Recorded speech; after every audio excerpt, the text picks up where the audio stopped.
There were times, I think, when I was younger, when I thought all you had to do was make everybody around you happy, and then everything will work out.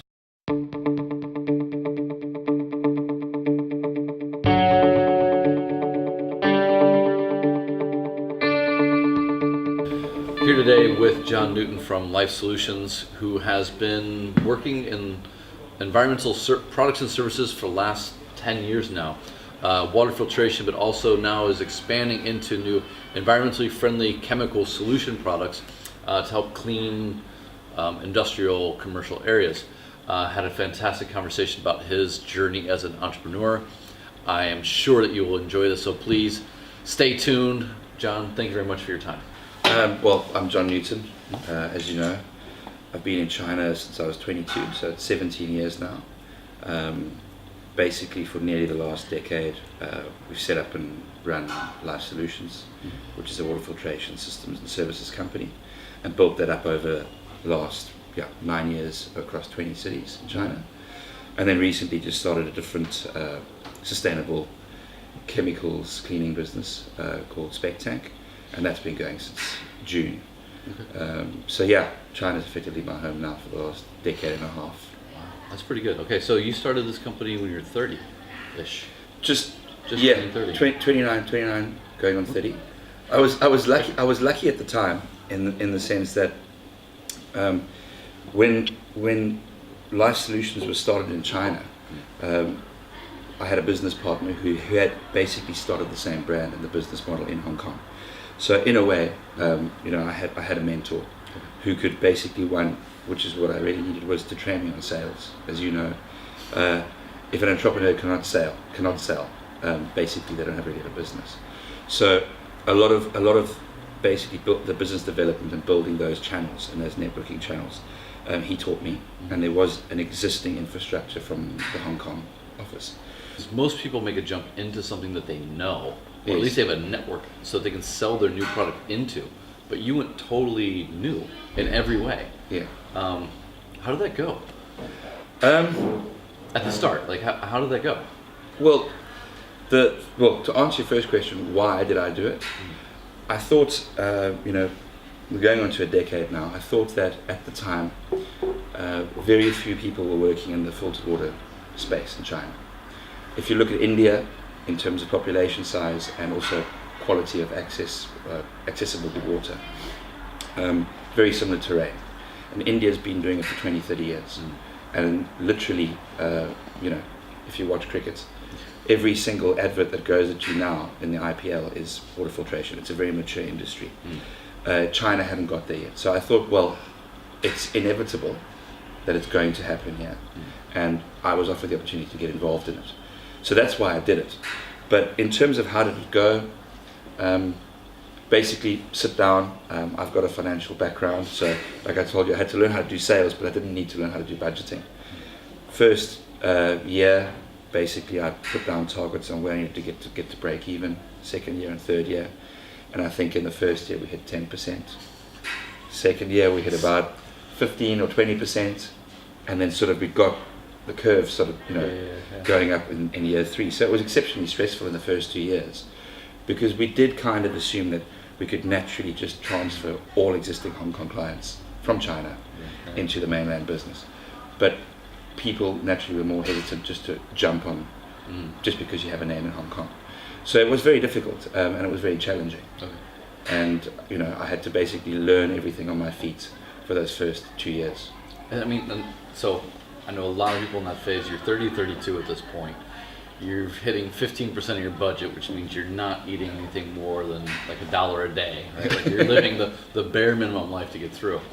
How did it impact like your general lifestyle, your general like, wow, I'm not really feeling this, maybe I should get a job? Like how was that first couple of years? Like were you starting to question yourself? And if you did, like how did you pop out of it?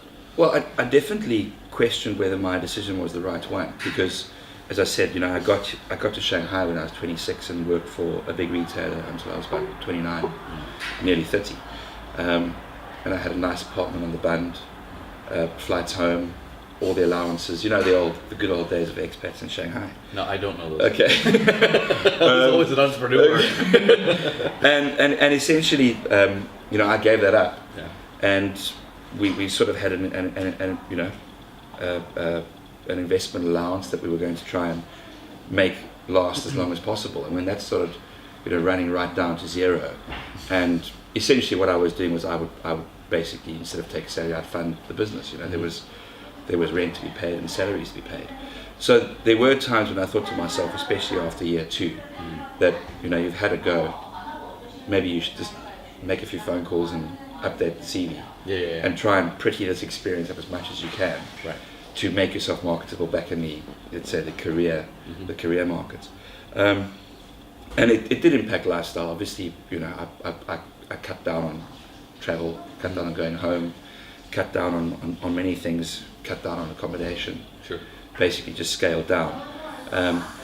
But for some reason, I think in any business, you get a lot of people who are just blindly optimistic and say, oh, well, if you have an idea, never give up. But there have been businesses that I've started that were actually bad ideas and didn't work. And I would never advise someone just to go, never give up, because sometimes you're just banging your head against the brick wall. But I think with any business, even if it's a feasible idea, you have to give it at least 3 years. And for whether it's a stereotype or not, it sort of turned 2.5 years in. Okay. And that's when I went, okay, great, we've now got a few really big clients on board. Now I can feel like, okay, we're doing something here. And so what turned, because you and I have actually talked about the fact that you changed the way that you sold things. You sold your product. Yeah. Was that actually what was holding you to 10 to 15%, your early sales pitch? And then how did you what changes did you make, and how quick did you see a reflection? Well, when we started, I thought, okay, well, this is a great business model, plus there's an upside for the environment, as well as cost savings. And like I told you before, I put together, a 30, 40 slide presentation with research and, damage to the environment, how much you can save. And at the end of the day, also because I didn't come from a sales background, I thought, well, what I was saying was making sense, which I still believe it was. But people who are busy, especially in big corporates, don't have time to sit with you for an hour and a half and go through a lecture on the environmental benefits of not using bottled water.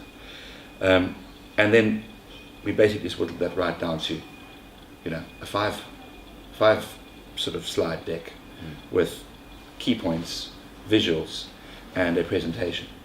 So a presentation of the product itself. Presentation of actually the output of the water. Okay. That because at that time a lot of people were sort of like, well, can you give us the quality of water that we believe we're getting in a branded bottle of water? And by taking that and making it tangible and just going, okay, well, here's samples from our system, from any prominent bottled water, and from the direct municipal supply, and doing that in front of them, immediately you get a reaction. It's tangible. Yeah. And that did change, because what would happen is you'd have a meeting with 2 people who essentially were too busy for a long presentation. But the moment they saw that, they would actually start calling people from other departments into the office to have a look and ask you to pull out more samples and do it again. And sometimes those ran into hour-and-a-half meetings, but they were entertained and they were fascinated. So would you say that when that happened, you had a much higher percentage chance for a sale? Yes, there were times when people basically said, okay, we don't want to drink this water anymore. When can you come in and replace our systems? Yeah. Whereas previously it was a very sort of academic, well thought out presentation for them to consider. And naturally what happened was most times people didn't get back to you because you gave them something to think about. Right. And it's so like kind of in their stomach in a sense, and you gave them something that hit them in the head. Yeah. And it just... Yeah, so it made a big difference, which is something that I suppose took a while to learn, took a lot of stress, but it was all part of the process of getting that whole offering right. Talking about stress, how do you manage it? All entrepreneurs feel it. Some years good, some years bad. Sometimes HR's on fire. Like I call entrepreneurship, nailing bowls of Jello to the wall. You're constantly trying to juggle things. What are some of the biggest stress things that you've kind of worked your way through? And I think at some point you kind of get used to it. What are some of the things that you've like just learned to process much more readily and just like get through it? We have big corporate clients. They pay you in 90 days. So essentially, we do the job, we install, or we do the maintenance and services. We've done it. We don't get paid for 90 days, so we're paying the bank for them. Mm-hmm. But the tax department doesn't give you until the end of the year to reconcile your tax. So I've always found that I found life in China, being an entrepreneur in China. It's a bit of an adrenaline rush because the cell phone goes, did it? And if it's not WeChat, it's an SMS from the bank, and it's either money in or money out. Yeah. And it's all about the size of that amount of money. And there's a lot of times you don't have control over that. Yeah. And I've had to learn to let go of that and just make sure there's enough of a buffer in terms of cash flow that you're always good. Yeah. And your cash cycle is going well. But what is your safe zone? Number of months for cash flow? Like how much do you want in the bank before you start to sweat a little bit and like you go into a hyper sales mode and you sleep at 3 hours less? Like there's that month that you probably have in your head. Well, naturally, there is no limit. You know, if you could have 12 months safe, you're great. happy. But what's 3 your months, what's your 3 to 4 months, and then it starts getting stressful. And when you say hyper sales mode, well, there might be hyper sales mode, but also at the same time you can't make the market more receptive to you clearly because you're under stress. Right. But then what will happen is then we'll actually basically go and sit down and really work our debtors book and look at our age analysis and say, okay, well, because the majority of our clients are all corporates, they work on 90-day payment terms, and then unfortunately what they often do is they say, oh well, we've submitted the invoice, it's going to take another 30 days after that before finance pays you. So we'll actually start working those a lot harder because then we can close the gap. It's money that's owed to us. But in terms of sales, yes, we'll push our collections and we'll push our sales. But the sales again, it's a delay of maybe 3 to 4 months, something even 5 months, depending on when the project's happening. Yeah. So there's a lot of a delay. You can't just go out and sell something. If you sold something, you're not going to get the money for 3 months, right? Well, generally, if we sell something, it'll only get installed 2 to 3 months from then, when the construction project is finished. Yeah. And then you're going to get your money 3 to 4 months from then. So your really only option is to reel the money in. If you're at 3 to 4 months. Right. Immediately. If I push our sales team and they do go out and perform, the delay in actually seeing that money will be 7 to 8 months later. What have you found to be the most effective way to really elevate brand, elevate conversation, educate people, and keep yourself ahead of the market? One of the things that we've found has been an advantage for us, which we want to develop over the next couple of years as well, is that we don't outsource our technical services because we are essentially a services company. Sure. And in the beginning, one of the main things people always ask is, "Are you sure you don't outsource?" Because if you look at even your big, air conditioning brands, they outsource the actual replacements to limited vendors. And what we've done is we said, no, we have satellite offices, and we've got 5 satellite offices where those offices can service out to 3 or 4 people. So we've said, well, let's make things tangible. And actually, when we say that we have an office, people are welcome to go into that office. I think physical presence in China is very important. Yeah. A lot of companies come in, they're very small, and they'll just go, okay, well, we've got a little office. Yep. Chinese consumers are very, very discerning now, and they won't just pick something because it's a foreign brand or because it's a brand that's been around. They want you to back up what you say, and they want you to have a physical presence. A lot of people put a lot of investment into people, and those people walk out the door. Sometimes it's in their team, and they'll walk out the door with the idea, and they'll go do it in another company or on their own. It could be in a supplier relationship or like in a distributor, where you do the exact same thing, and then they find a better client, a better brand, a better margin. When you need to do that, you need to constantly invest in people. Yes. What are some things that you've learned over the years about how you can kind of gauge how the relationship's going, and then when you add a little bit, when you let them go a little bit further and learn and be empowered, and like constantly fostering those so that people aren't walking out the door? I think, which is again, it's a major difference in Asia, obviously specifically China, and to the rest of the world, is the relationship factor is very important. generally, you know, if we were operating in our home countries and you signed a distribution agreement with somebody, Yeah. and you'd say, well, here are your targets, whether they're quarterly or annually, you'd say, well, here are your targets, and we'll have a feedback meeting, and then we'll just go and renew if you're happy. A lot of people will actually be totally happy with that because they don't do business to be mates. They're just like, well, I want your product, I want to make a margin, and then you might have your quarterly meeting.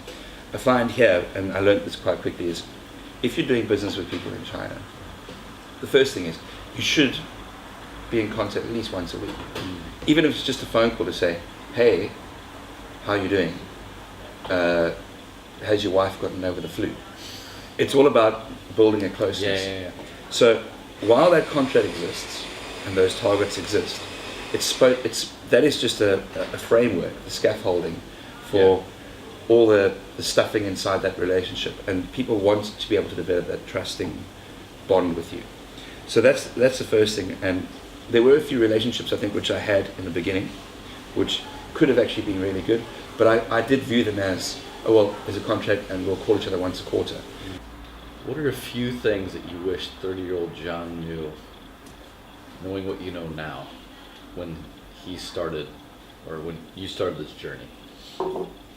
I think most things are achievable if they're logical, if it's a decent idea and it makes sense. If you have the right people and the right team. There were times, I think, when I was younger, when I thought all you had to do was make everybody around you happy and then everything will work out, which is actually the opposite, because then what happens is when you keep on saying yes to everyone, you don't get anything done. Right.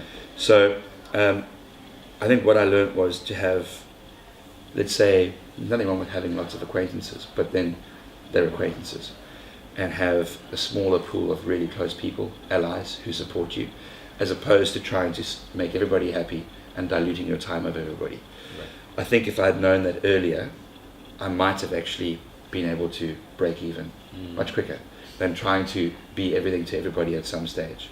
And I think that was good and was part of being young and learning to network. But I kind of wish that I'd learned earlier on that there are some times in life when you need to say no. Yeah. Thank you very much for your time. Thank you, Richard.